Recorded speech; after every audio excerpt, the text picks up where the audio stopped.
Hey, Sean Ellis here from BuildMySpeakingBiz.com. One question that comes up a lot is, what does it take to make a great presentation? If you're just starting out and you're crafting your presentation, you may be asking, how do I make this something special?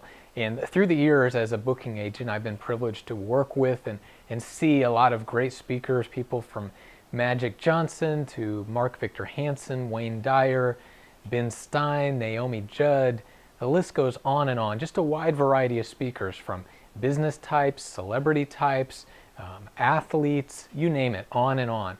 And they all have a unique style of presenting, and I would say there's not one thing that makes someone better than another. There are a few things that do make for a great presentation overall, but what you really need to be thinking about is, who are you speaking to?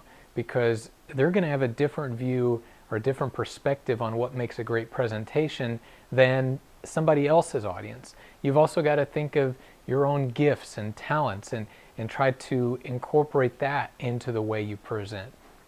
But in general, what I would say is take those things into consideration, and usually stories are very popular. Stories go over very well because it's something, when you're presenting a lot of facts and figures, for instance, a lot of quantitative data, that's very interesting and gives credibility, but it's sometimes hard to grasp that, and dare I say, could be a little bit boring depending on how you approach it. But if you can tell a real life story of something that exemplifies what you're talking about, people connect with stories. So you can't go wrong with incorporating stories.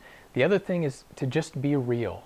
In all the speakers I've seen, the ones who I love the most are the ones who are just real. When I see them on stage, I know I'm seeing the real person, not a show. Even though they've probably got their presentation memorized and they've practiced it over and over and over again, so it's not as off the cuff as it seems, but I feel like they're just there speaking to that particular audience. Those would be the two things I would single out: to remember to tell stories and just be real, and as well take into consideration who is your audience, what is unique about them, what are their preferences, what are your unique talents and gifts and strengths. Put all that together and you'll be well on your way to creating a great presentation.